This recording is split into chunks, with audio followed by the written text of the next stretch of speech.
The Saliga Heating and Cooling Weather Center. I'm meteorologist Dave Murray on 104.1 FM, KMOX. Cloudy day today. It's 38, both in Florissant and St. Peters. We have 37 degrees reported downtown at the Arch. I'm Megan Lynch, KMOX News. It's time for a $98 furnace tune-up.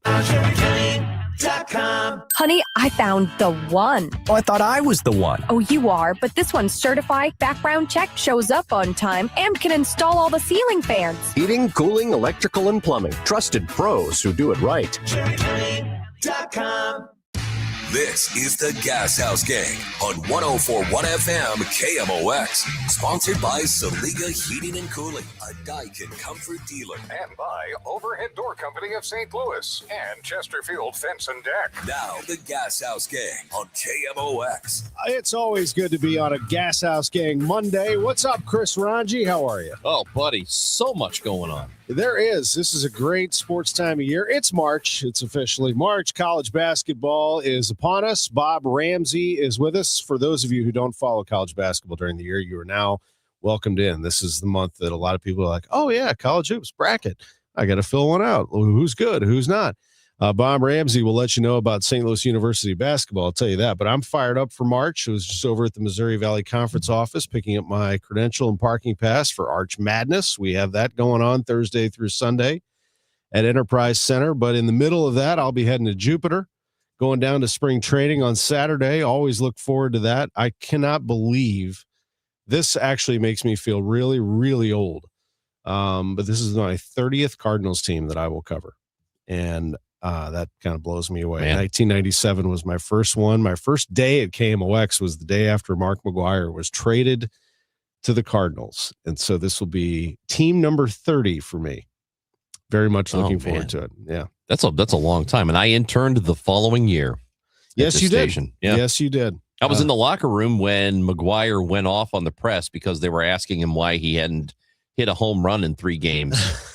And he told everybody to go home and worry about their families, which was, I'm 21 and I'm right in the middle of it going, oh my God. I remember that one. I covered that team on a daily basis, but that was one day that I missed. And I remember that. And you were in there sticking a mic in there for KMOX. And he said, go home to your families. Because let's think about it. Do you know who set him off? It was Jeremy Schaap. And ESPN. He saw one side of Jeremy Schaap and knew this was getting because it was the home run chase season. It was and so enormous. It was like, oh my gosh, why has he gone 2 games without hitting a home run?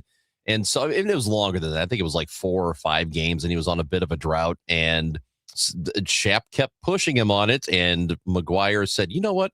Just don't worry about me. Go home and worry about your families. And I thought, this is incredible. That was, for people who don't, and, not to pick on our producer, Matt Pajeski, who I love dearly, but he's 11. He was not alive when that was going on, right? He doesn't even remember 9/11. No, he was born the year after the home run chase. That's right. McGwire Sosa, which, in some ways seems like it just happened. And in others, I know it was a long time ago, but 1998 was an incredible resurgence for baseball. And I know now, when you look back, steroids and performance-enhancing drugs were part of it, but that doesn't mean we take our emotions back. No. I mean, at the time, it was unbelievable. I mean, what was happening with this guy and all the other players, especially Sosa, but McGwire was hitting tape measure home runs into the far reaches of the upper deck during batting practice with to the ease. Point where they were letting people into the ballpark to watch this happen. And it was incredible. And then he would do it in a game. I saw him once turn around the lefty, Billy Wagner, threw a fastball, and he's a Hall of Famer now, Billy Wagner. Mm-hmm. He hit one 511 feet into the concourse in the upper deck of the old Busch Stadium. So it went into the upper deck, into that little tunnel that goes out to the concession stands up there, 511 feet to win the game. So do you remember, I happened to be there the night he hit the center field batter's eye. Above it was a St. Louis Post-Dispatch sign. 545. Do you remember this? On that 545. I was there for it, and I remember being in the press box, and usually after the home run, within a matter of seconds, they say estimated 400 feet or whatever, and they didn't for a couple of innings. And then they got on the PA, and they told us in the press, we're still trying to figure out where the ball landed. We think it hit that Post-Dispatch sign.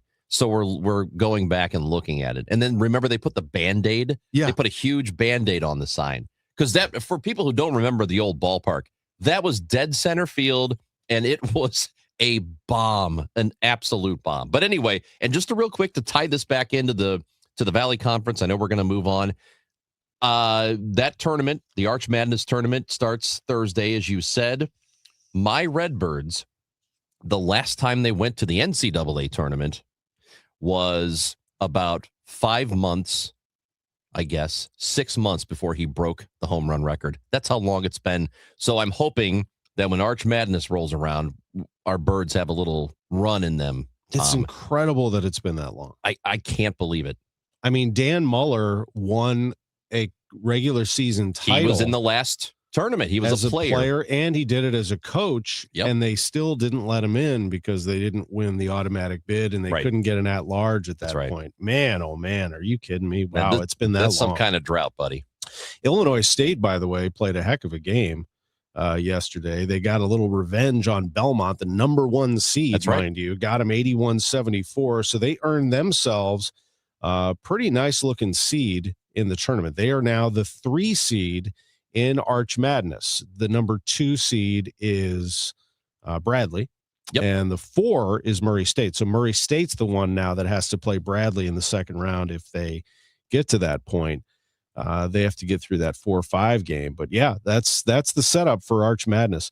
Love it. Man, 1998, though, I could tell like a million stories from that. It was just remarkable. I had not gone to spring training yet. My first spring training was 2001, where they had this guy down in the minor leagues that was hitting tape measure home runs. His name was Albert Pujols. And it was Mark McGuire who kept nudging Tony La Russa, and others were nudging him. Now, today, they say, they were going to put him on the team all along. It wasn't the Bobby Bonilla injury necessarily that put Pujols on the roster, but Bonilla did have a hamstring strain that did open a door for him. So it was very nice. While we're talking baseball, this spring training report is sponsored by St. Louis Composting, Growing Gardens, and Making Memories. Matt Pauley is calling the game, I do believe, isn't he? So I want to do a little live. Can we do a little live looky? Can we do a little looky? A live record report from Paulie. Well, let's hear Paulie's latest on the Cardinals, and then if you can, just for a little added bonus, because I love Matthew Paulie, get a little live look in on the Cardinals game they're playing right now at Cardinals.com. But first, let's hear Matt. Fellas, I can't be with you live today as the Cardinals and Marlins are playing. For folks who want to listen to the game, Mike Claiborne, Stephen Carey, and myself have the call at MLB.com, Cardinals.com, and on the MLB app. Today, Andre Palante is starting for the Cardinals, and bluntly, the Marlins lineup, well, it is not real imposing when you look at it on paper. The vast majority of their lineup is guys who have not even made their major league debut. Cardinals manager Oliver Marmol talked about that earlier today and did admit that you maybe judge Palante a little bit different, but there's still certainly some things that don't change that they're going to be looking for from him. You definitely evaluate that somewhat different, but how he attacks the strike zone is no different, right? So you still have that component of it. Not to say that they can't whack him around, but you take that into account for sure. But how he's attacking the game plan is and his ability to execute that is still something you're keeping a really close eye on. Nolan Gorman is in the lineup today as he bats fourth. He is playing at third base, and Marmol says as they go through spring and continue to evaluate him, what he's doing defensively is a big part of that. Also how he's moving around and his ability to kind of range at third and come in on balls and get to his backhand and do those things that we're going to need. I mean, one of our strengths is our pitching, and we want to make sure that we protect that. So evaluating his ability to move around is also a big part of it outside of the bat. Against the Cardinals and the Marlins going on right now from Roger Dean Chevrolet Stadium. You can listen to the game at MLB.com, Cardinals.com, and on the MLB app. I'll be back with you guys live coming up tomorrow in Jupiter, Florida at Cardinal Spring Training. Matt Pauley, KMOX Sports. Matt, thank you very much. As a matter of fact, let's listen in live right now on the ball game. Attractive to some. And then you have the cool zone out and right for you. The next pitch is on the way, and he caught the strike. I think Dylan Lewis would like to challenge that, but hadn't been here long enough for that, so we'll hold off on that. Started reaching for the bill of his helmet there. He called time just to kind of collect himself. So Palante has him on the hook. 1 ball, 2 strikes. Runner at first, 2 out. As Palante from the stretch. Comes to the plate, runner going, swing and a miss, and down on strikes he goes, and that's how the inning ends. The Marlins strand a runner. We go to the bottom of the first, no score. All right, so there you go. Andre Palante with a scoreless first inning, and looking at the game day cast on MLB.com, it does look like those last 2 strikes. Clabe said that third one looked like it was out of the zone. The second one was 2, and then a swing and a miss on a slider to get the strikeout. And J.J. Weatherholt is going to bat in the bottom of the first. Again, if you want to follow that, you can go to KMOX.com. We'll have a link. You can go directly to Cardinals.com also if you'd like. And Tom, it'll be really interesting to watch players learn to adjust to when they should or shouldn't call for the review on the pitch on the ABS system, because it's got to come from the hitter. I don't think it can come from the dugout, right? It's got to be the batter, pitcher, or catcher. Those are the only ones who can call for it. So it'll be interesting to see players like kind of, self-police. Like, should I waste the challenge now, or should I? All right, I'll hold off on that one. Because if you challenge and it's successful, you get to keep your challenge. But if you don't, you lose it. And I think players will be worried about losing them. I agree. And I do think that the majority of challenges will be coming from the catcher or the hitter. I don't see the pitcher probably doing a lot of those. The pitcher's throwing, and then, a lot of times they're off the mound. They can't see if that's a accurate strike or not, like the catcher can, or the hitter, certainly, who wants to stay alive in an at bat or something like that. But it's going to be interesting to watch that all. We had it last year in spring training, but this time it'll be for real. Can you imagine if you had a walk-off moment on a review? That's going to happen at some point. Yeah. Of course it will. Yeah, that's going to happen at some point. A game is going to be decided on an ABS call. We're going to spend a little time, I think, talking about the Oliver Marmol extension. We'll do that later in the show, Tom. I know that we didn't get an opportunity to do it here, but we'll get to it. Yeah, it would be wrong to start it now because we got to go to break. It's a discussion. Yeah. It's longer than just a couple of minutes. But first, you know what I want to hear from you? Tell me. I want to hear about FanDuel. You want to hear about FanDuel? Yes, you want to hear about college basketball? We were just talking about college hoops. And the thing about it is nonstop. There are huge games, especially this time of year. Conference tournaments coming up, and then the big dance is coming up as well. And now FanDuel is giving you a way to turn that energy into even bigger victories with a college basketball parlay profit boost. So here's how it works. You can build any college hoops parlay you like. So that's the early tip, a rivalry game, maybe a ranked matchup, or you maybe like those late night West Coast games. You mix the spreads, totals, props, whatever it is you like, and then apply your profit boost and instantly bump up the potential payout. You can go safe. You could try to be bold with it. Go with a team that you've been following all season long. It's your pick. Head to FanDuel.com/Missouri. That's FanDuel.com/Missouri to get started. FanDuel, play your game. Must be 21 or over and present in Missouri. Opt-in required. Minimum 2-leg parlay required. Bonus issued as non-withdrawable boost builder tokens. Restrictions apply, including any token expiration and max wager amounts. See terms at sportsbook.fanduel.com. Gambling problem? Call 1-800-GAMBLER.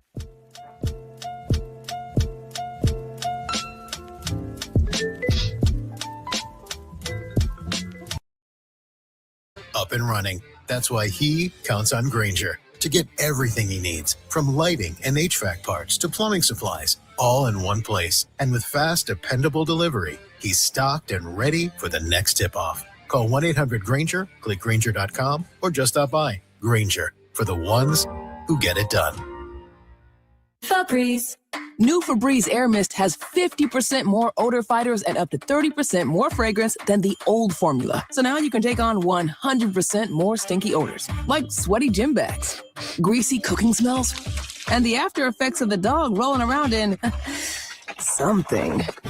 Just spray, and new Febreze Air instantly restores just clean freshness. Smell you later, odor. Breathe happy Febreze, la la la la la. If Builders St. Louis Home and Garden Show returns to America Center March 6th through 8th. Shop hundreds of local companies for home improvement deals. Come tour amazing outdoor living spaces. Find ideas, inspiration, and expert advice. Details at stlhomeshow.com. Working full-time but still falling behind? Learn how real estate education can help you build income and get ahead on your terms. Text radio to 88007. That's RADIO to 88007. Presented by Lifestyles Unlimited. Wesley is a truck driver. I drive a truck and I love what I do. A truck driver with IRS troubles. They told me I owed them $43,000. It got really bad. Quite a few letters in the mail. They were talking about wage garnishment, coming after my house, my car. Yeah, they don't play around. I seriously thought that I was going to lose everything. One sleepless night, Wesley finally made a call to Optima Tax Relief at 2 a.m. Kind of figured I'd get a machine, but I didn't. I actually got to talk to an actual person in the middle of the night. He found just what he was looking for. Oh, they were great people. You need a team of people that know what they're doing. Optima Tax, they know what they're doing. Optima Tax Relief came through with flying colors. I saved an incredible amount of money. Happy don't even come close. I was absolutely overjoyed. Take Wesley's advice. If you're in any kind of trouble with the IRS, call Optima Tax Relief. Don't trust anybody else. Call Optima for a free consultation. Call 800-348-0269. 800-348-0269. 800-348-0269. Optima Tax Relief. Some restrictions apply. For complete details, please visit OptimaTaxRelief.com. Still here, still trusted. The voice of St. Louis. KMOX. Back on the Gashouse Gang with Chris Ranji, producers Matt Pajeski and Frank Ladd. I'm Tom Ackerman. Let's go to the fifth member of our crew this afternoon, and that would be Amy Markscores, who always talks hockey with us on Mondays. Hi, Amy. Hey, guys. What's going on? Well, the Blues got a win on the road. Oh, my goodness. That is something else. And it has been a tough year for them. But right now, how do you view this thing? I mean, obviously, you want to win and play well if you're the Blues and players. Some fans are saying, hey, you're costing us a high draft pick here. I mean, how do you view the season at this point? I know. It's hard because, of course, it's fun to win, and it was fun to see the team win. But since it has been such a vastly disappointing season, you are looking at draft picks, and right now the Blues are second to last in the NHL. And that puts you in some good numbers for potentially high draft pick. The Blues just historically do not pick in the top 5. I mean, you look at teams like Edmonton, you've looked at teams like New Jersey, and how these teams have picked in the top 5 multiple times in recent years. And the Blues just have not historically because, well, they've always been competitive. What did they have? 25 years of going to the playoffs. So, yes, it was fun to win, but in the back of my head, I'm thinking, well, don't win too much now because you don't want to jeopardize that position. But here's what I take away from the win last night. It was fun to see Logan Mailloux get more and more minutes, and to see him producing offensively, which is really, that was his biggest selling point when the Blues picked him up, is that he could be this offensive-minded defenseman. And you saw that. You saw him jumping up in the rush. You've seen his minutes come up to 20 minutes in a game, which he just has not had. And so I think it comes down to, for me, the rest of the season is developing the young guys and see what we've got. So this week on Friday at 2 o'clock, I think, is the trade deadline. Can you see anything happening here? I do see things happening. I have no idea what those things actually will be. The biggest, I guess, ruffle that we're seeing in the rumor mill coming from, trusted names like Elliot Friedman, is that it's Robert Thomas on the trading block, that Robert Thomas could be traded. And of course, I have no insight to that. I'm just seeing what everybody else is seeing. And that was kind of a surprise to me in the sense that dynamic playmaking centers are not easy to come by. They're not easy to come by. And honestly, if I were going to flag a few players that you want to keep in the locker room, Robert Thomas is one of them. And there's talk about him being, leadership material. If Shen were to move on to a different team, would Robert Thomas be captain? And so I don't know how much weight there is to that. I really don't. Obviously, it would be Robert Thomas waiving a no-trade clause. If Jordan Kyrou Pavel Buchnevich, they would all have to waive their no trade clauses. But I think the one that most people are talking about is Robert Thomas. And I think trading Robert Thomas would be a pretty big admission that the Blues are starting over. I've seen some discussion about Boston being interested in the likes of Parayko, and I think Braden Shen was on that list too. Mm-hmm. Could you see that happening? Oh, man, I'd be surprised with Parayko. Braden Shen, I think it would have to be, he would have to agree to want to go, because I know he does like being in St. Louis. He's turned down a trade before, wanting to stay in St. Louis. I think Justin Falk, I know his name has not been talked about that much, but to me, with the year that he's having, one of the few players on this roster that's having a really good year, and going into the playoffs, any team is going to want a bump from the blue line with an offensive player. And Justin Falk, I think, would have really high trade value, although I haven't heard anything regarding him. With Robert Thomas, just quickly going back to him, how wild it is. Of all teams, it was like the Utah Mammoths that people were talking about. Again, these are all rumors, but that would be an in-division trade, which seems kind of wild to me. That seems unlikely, unless Doug Armstrong just got and Alexander Steen got a massive payback. But again, it's just all rumors, so I have no idea. If you're Robert Thomas and you have a chance to go win the cup before the Blues get themselves back together, I would say that's appealing, but we'll see. Yeah. But I think Justin Falk's going to get traded. I mean, it's a $6.5 million cap hit through next season for him. I mean, that's like, what? He's a goal-scoring veteran defenseman. I think not only will he be traded, I think there's going to be a bidding war to get him. That's what I think. That's why I'm so surprised, Tom, that I haven't heard more, rumors about Justin Falk, how it's kind of gone to these other big names, and maybe because those are the names that gets clicks and headlines would be your dynamic playmaking center. But Justin Falk, to me, makes the most sense for a team that would be willing to give up some youth, give up some talent for a veteran offensive-minded defenseman to make that push into the playoffs.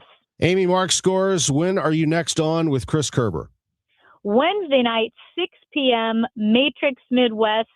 Would be Spectrum Channel 6 over the air 32. Offside hockey with Curbs and Amy. And when are you next on with me? Tomorrow morning, 9 a.m. 9 a.m. Chris and Amy show. Let's go. That's awesome. Appreciate you, Amy. Thank you. Bye, Amy. Thanks, guys. Always good to talk to Amy Mark scores. Chris Ranji with her every day from 9 to noon. For many, many hours. And for many years. How long have you guys been doing like 3 years or something. Yeah. We started with Kevin, and then then it's the two of us. Ollie Marmol is one of the longest tenured. He's going to be one of the longest tenured managers in the National League. What do you think about that? 2-year contract extension through 28, club option for 29. I am perfectly fine with this deal. And as and this is not because he gives us time during the Gashouse Gang every week and was really good with us and really good with the questions from the fan base. It's because I think he's actually pretty good at the job. And if you look at the metrics, if you look at numbers like the Pythagorean, which isn't it's not like a gospel number, but it is something to pay attention to. The amount of runs that you give up versus the amount of runs that you score. And the fact that they were probably about 4 wins better than they should have been, considering the runs scored and runs allowed last year, it indicates to me that he does a pretty good job handling the team that he does have. We know he does a pretty good job with the bullpen. I think that if you look back at it throughout the course of the season, there were very few times you're thinking, well, why did you make this move? Why not do this? Why not go with somebody else?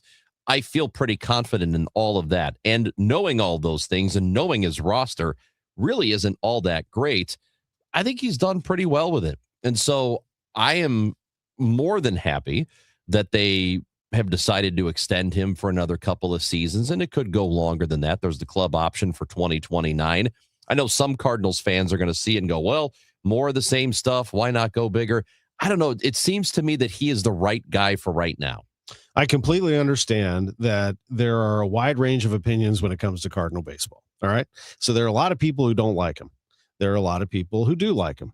There are most people who are in the middle, and I'm going to address everybody here at once. Chaim Bloom could have fired Ollie Marmol if he wanted to. He was given that freedom. He is the president of baseball operations. That is his job, actually, is to hire and fire the manager. He has decided not to do that. You don't think Chaim Bloom knows every single manager in baseball and anybody who's an up-and-comer and anybody who would want to be part of this project? So he made that decision to retain Marmol based on not a snap decision, based on 2 years of observation and the fact that this is a team in development for the next 2 years. Let's be honest with ourselves. This is a team in development, and he believes that the man in charge of the field staff, Ollie Marmol, is the best person to do just that. So I'm going to meet you in the middle, anybody who is negative about this or positive about this, actually, and say, let's just say that Ollie Marmol for the next 2 years will be observed as to if he is the right man for the job in developing this team and making them better each and every day as they gear towards 2028 to become the contender that people think they could be if this farm system flourishes. Right. This is not a situation where you fire the manager. I'm going to agree with Chaim on this. Where you fire the manager, then you have a lack of continuity. Do you not want some continuity if you're Marmol, if you're Bloom going into this thing at the top of your field staff? This is not the time to shake it up with a new person unless you think that somebody else is better fit for this, and he didn't. So you're going to have to put your trust in Chaim Bloom that he knows what he's doing on this. Yeah, and here's the thing. There, we have a comment from a viewer watching us on YouTube, and you can watch YouTube, Twitter, Facebook, the KMOX sports pages. And part of what he says is this team will finish last in MLB until he's gone. And it's comments like this that really drive me a bit loony because it misses the point of why a team is where they are. Why do you think the Cardinals finish under 500? Why do you think they're missing the playoffs? The easy thing is to say, well, I don't like the manager. He's not any good. The real truth is the roster isn't good enough. They just don't have enough good players. They had a bad rotation last year. They didn't get enough offense last year. It's that simple. It's not about the manager. It's about the collection of talent you have. And the Cardinals, let's just be honest, have not been talented enough compared to what other teams in the National League were. That's the simple end of this. The coach of St. Louis University basketball, I sure hope he stays, and I sure hope the Billikens can retain him. His name is Josh Schertz. We're going to talk to Bob Ramsey, the voice of the Billikens, coming up in our next segment. First, I want to tell you about Chesterfield Fence and Deck. The sign you have the very best is Chesterfield Fence and Deck. They have been here since 1968. The year that the Cardinals played the Tigers in the World Series. That's how far back they go. 68. So we're talking 58 years of outstanding service to St. Louis. Yes, the entire St. Louis area, even though they're called Chesterfield Fence and Deck. That's where their showroom is located. They have 2 warehouses. They use all their trucks and tools. They're outstanding craftsmen. This is the place for fences, decks, patios, sunrooms, screen rooms, retaining walls, anything outdoors related to outdoor living. Chesterfield Fence and Deck will handle it and have been handling it for over 58 years now. Mention me, Tom Ackerman. You will receive 48 months. Add that up. 48 months interest-free financing on your next outdoor project. With Chesterfield Fence and Deck, the sign you have the very best.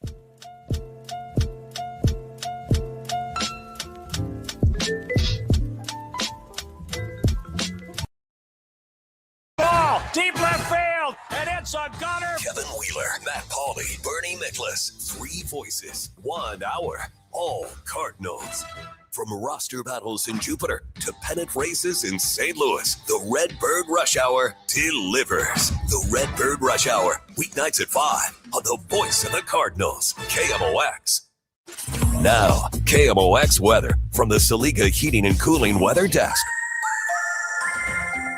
Cloudy and 38 degrees, the high today of 46. Showers possible tonight and a low of 40. The weather brought to you by Sandberg Phoenix Law Firm. At Sandberg Phoenix, we're more than just a law firm. We're partners committed to you, your business, and your community. From family law to litigation, we're ready to serve. Visit SandbergPhoenix.com. The choice of a lawyer is an important decision and should not be based solely on advertising. Many times, a person hires a law firm after an injury without doing research. It can be a big mistake or not.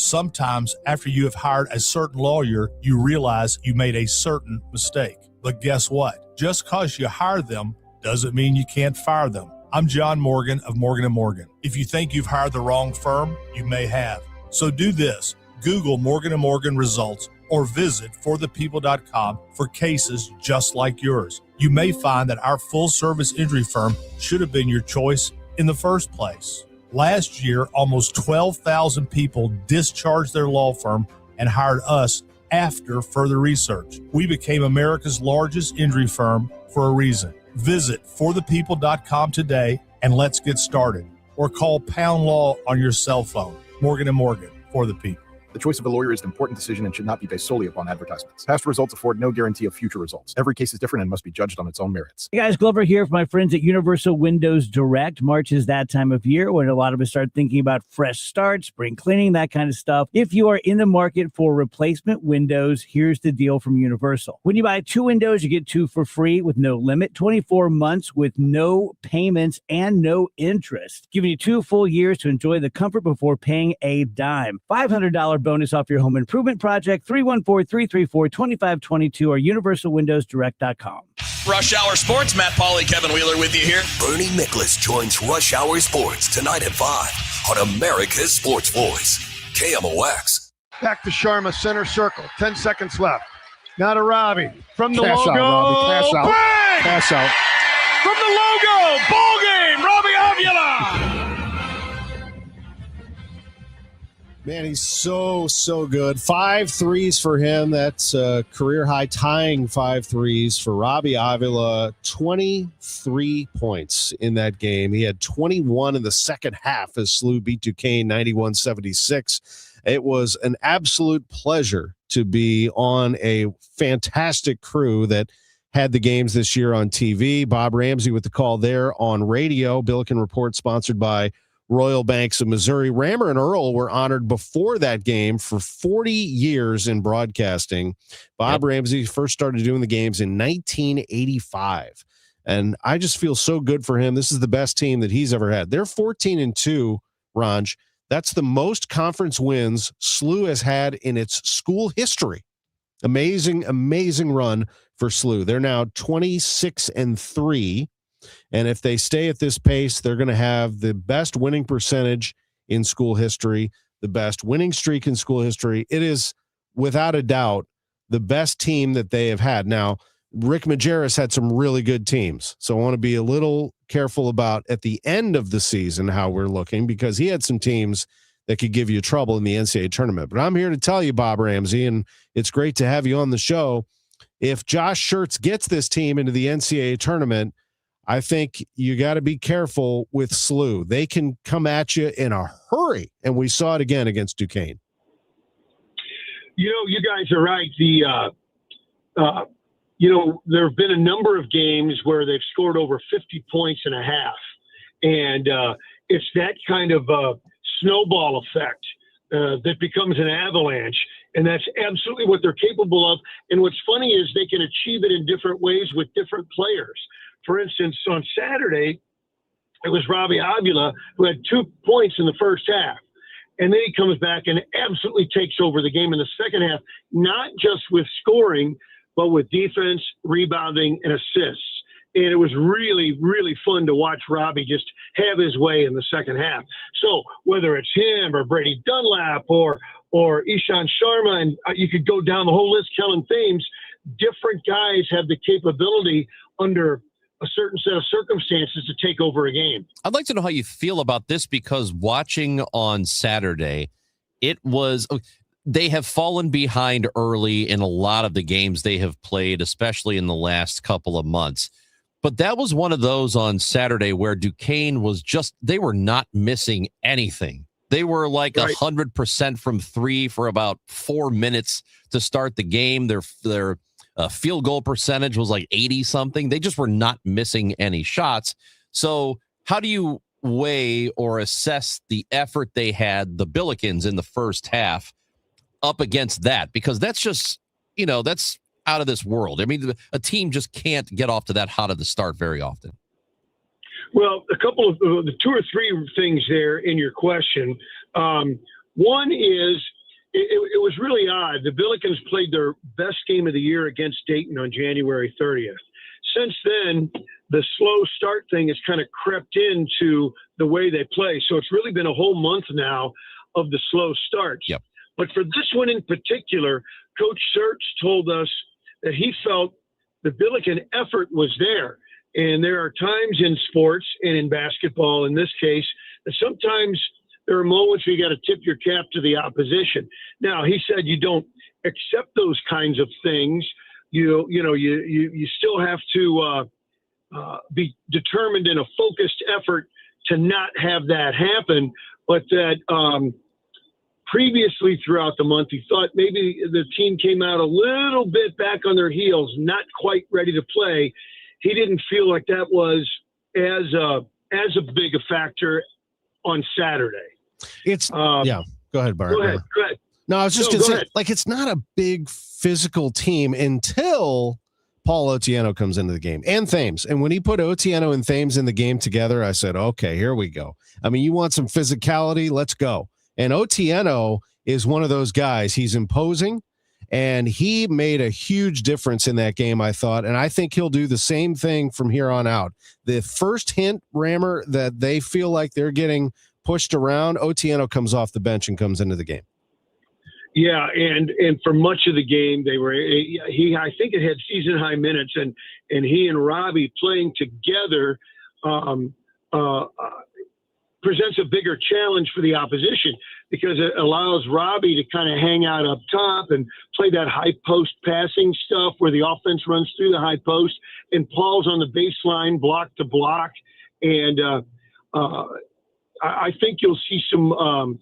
I think you're right. You will see a lot more of that. And then when Robbie's out, you still can do some things like Paul threw an alley-oop dunk. And so there can be it gives you a few more big man options with Paul in there. And he's kind of worked his way into that role where he's going to play more minutes. I think you're right. So we have a question here. Somebody watching us on YouTube says they're rooting for the Billikens. If they don't win the A10 tournament, and this is a question that we've all been wondering, with 2 games left to go, the E-line wants to know if they will be left out of the big dance if they don't win that tournament.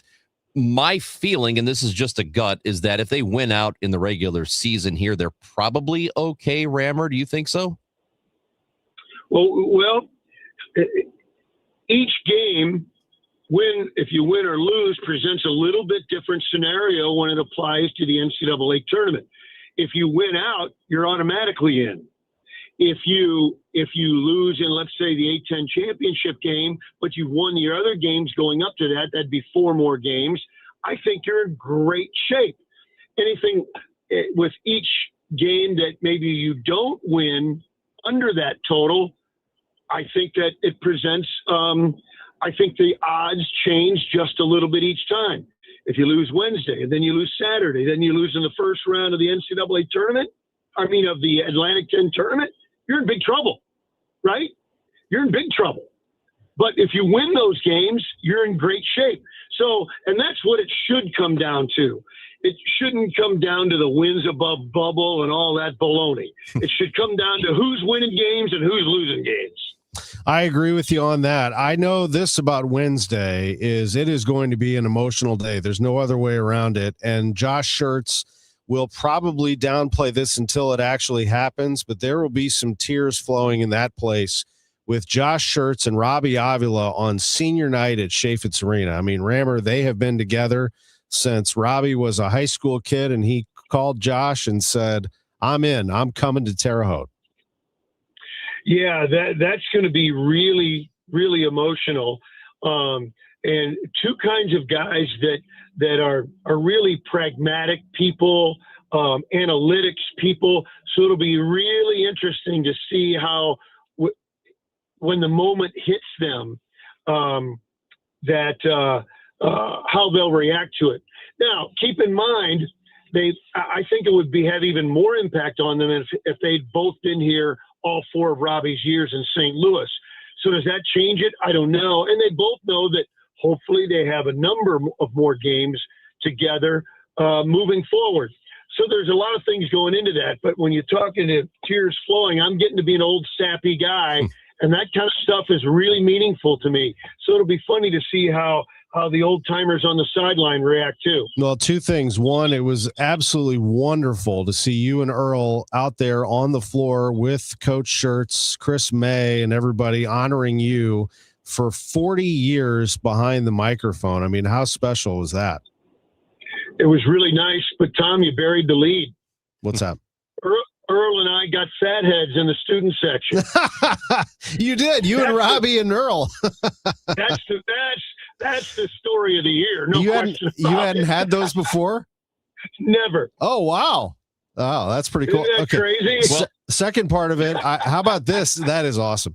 Second part of it is that crowd was awesome, and they have been awesome all year. I got an email about an hour ago that they're down to 500 tickets. That number for Wednesday has now been reduced to 100. There are only 100 tickets left for Wednesday night's game against Loyola, Rammer. Yeah, and I'm generally I love capitalism and people do your own thing. I generally don't like secondary markets for tickets because it marks things up, and that's not good. But if you're desperate to get there and the game gets sold out, there's probably ways to get tickets on the secondary market. And so there's no reason for any empty seats for senior night and the last game of the regular season at home for what might turn out to be the best season ever since 1948. How many times you seen Nelly at the arena? Gosh, it seems like he has been there one or two other times, and maybe it's more, but it was pretty cool that he was there. It was funny.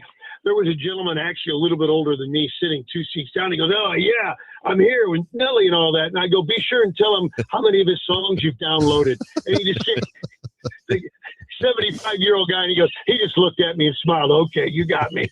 Yeah. Well, you know what? When the 75-year-old, when Nelly started, that 75-year-old was 49. So, I mean, So there you go. I mean, right. He's been going at it for a while, this guy. But it was cool to see him. You know what's fun? What's fun about that, boys, is that, we've seen Blues players there, Cardinals and former Cardinals there a lot, and a lot more celebrities and local celebrities that come through and making Chaffetz Arena on game night place to be. That's really an accomplishment and really makes it fun. It is so much fun, and it has been an incredible ride. It's March. You don't want this to end. I want this thing to go to April, and we'll see how far they can take it. Big game coming on Wednesday against Loyola to close this out on the home schedule.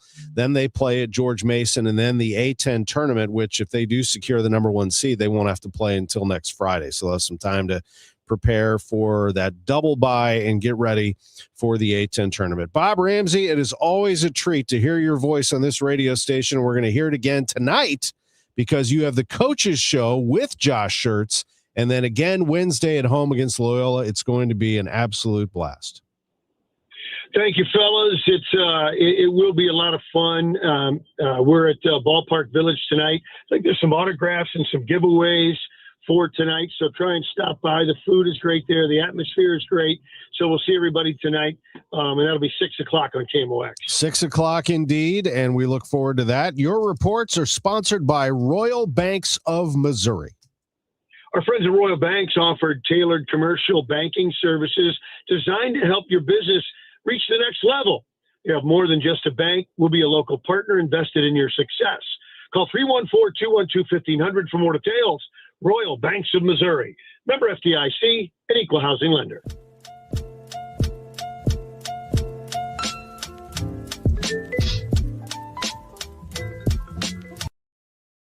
There'll be plenty of surprises. Matt Pauley is in Jupiter with inside access to Camp Cardinals. Presented by St. Louis Composting. Composting, growing gardens and making memories. And Happy Roof. We always create happy endings. From breakout performances to roster revelations, get reports throughout the day on the voice of the Cardinals.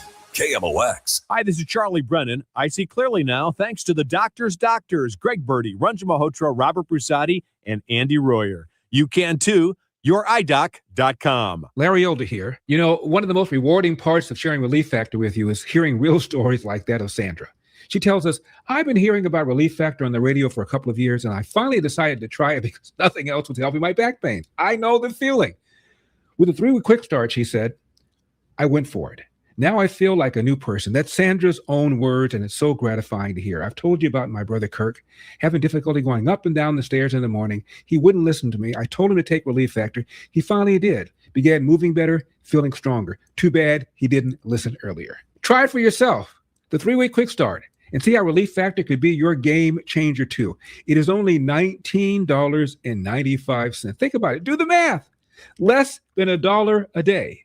So call 800-4RELIEF. That's 800, the number 4RELIEF, or go to relieffactor.com. All one word, relieffactor.com. How will it feel to be out of pain? 800-4RELIEF, relieffactor.com. Hi, it's Debbie Monterey with Gloria Liu, your home sold guaranteed realty. Welcome back, Gloria. For years now, you've been on KMOX helping families plan their next big move with your guaranteed sold program. For those planning to sell their home this year, what's your best advice? Thank you. My advice is simple. Do your homework before listing your home.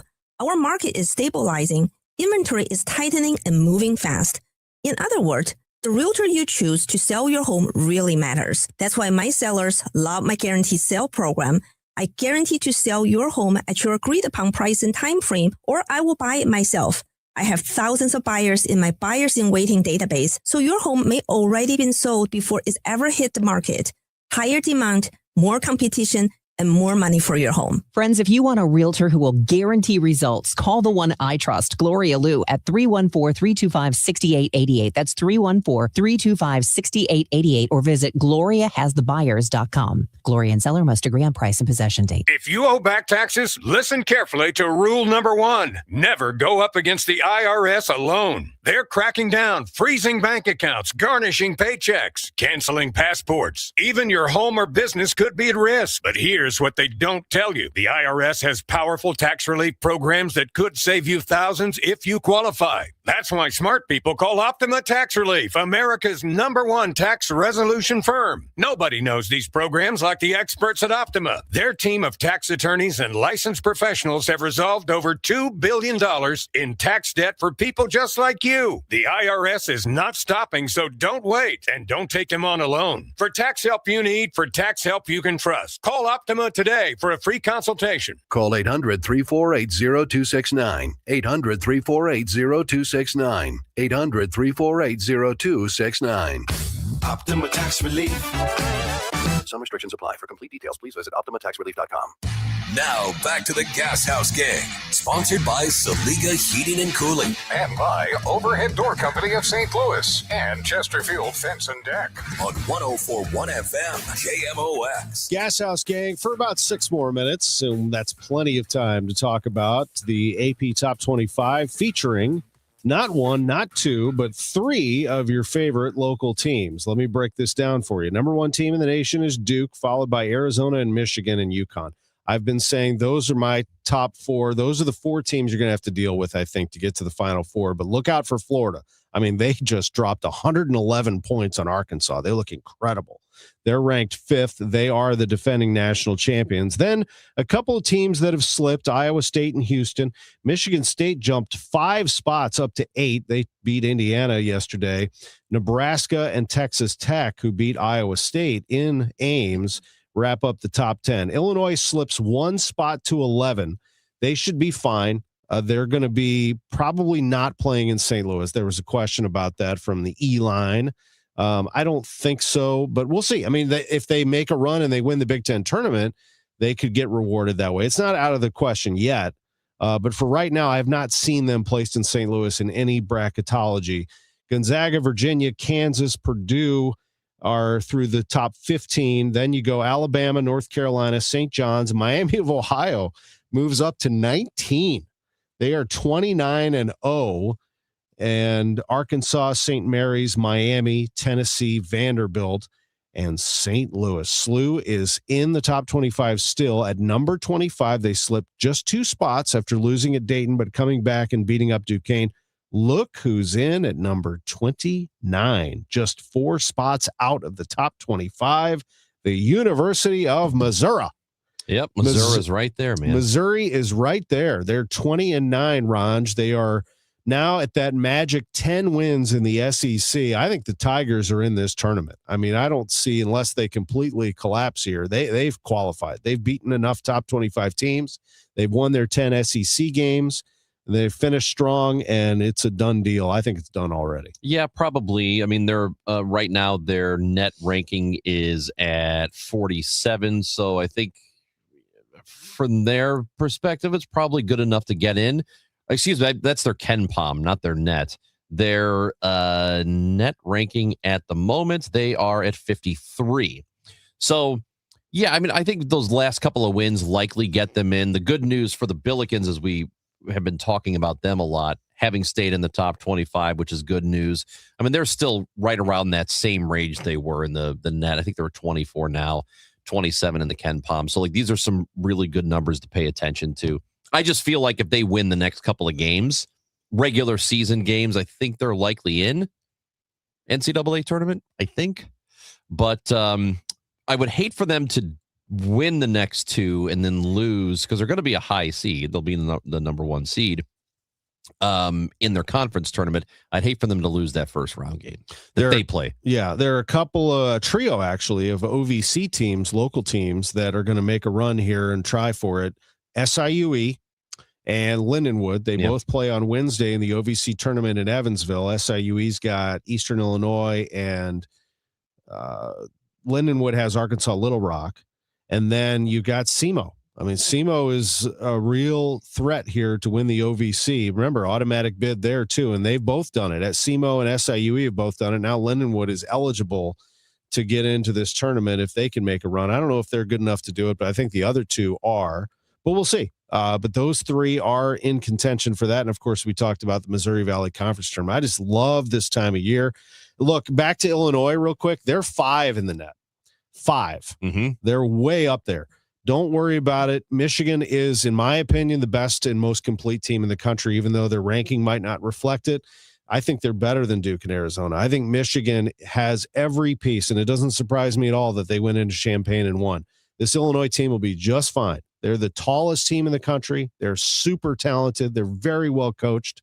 They're very, very smart. They all shoot the lights out, it seems. They defend like crazy. I mean, Illinois can get to this Final Four. And I think the best part about Illinois is how efficient they are offensively. When they're at their best and they defend, they're incredibly efficient offensively. And I put them in the top shelf of teams that could get to the Final Four in Indianapolis, by the way. So if they were to get there, everybody just crosses the border and loads that place up with orange. That could happen. Yeah, and I wouldn't completely rule out them ending up in St. Louis for that first round. No, they could still do I mean, it's still pretty much in reach. And like you said, if they're 5th in the net, I still think they're likely to end up as a 2 seed. If you're a 2, they'll try to accommodate some of those higher seeds, which would mean Illinois play here. St. Louis gets March 20th and 22nd, the first and second rounds of the tournament. That's the Friday-Sunday matchups. Mm-hmm. There's a lot going on. Tomorrow's show, we're going to be joined by Bernie Miklas. I'm thinking maybe we give Jerry Palm a call. You know, Jerry and I go way back, and he's been on palmbrackets.com talking and releasing brackets, talking about SLU. He's got them basically what he said about the Billikens. I trust his judgment on this. He said, just to be honest, they don't have any wins that can help them. Everything from here on out could hurt them, including the A-10 if they don't get to the final. So what, in his opinion, they got to get to the final of the A-10 and they're good, and they can't slip up between now and then. I still think if they lost to George Mason on the road and made a run in the A-10 tournament, that wouldn't hurt them either. It's hard to leave out the regular season champ, but it happens. These bid stealers, you know? Yeah. Anyway, it could happen in the Valley too if Belmont doesn't win. That could be one spot that that hurts them. We'll see. It's all fun. I love March. For Chris Ranji, I'm Tom Ackerman. Thanks for joining us. The DGS is next.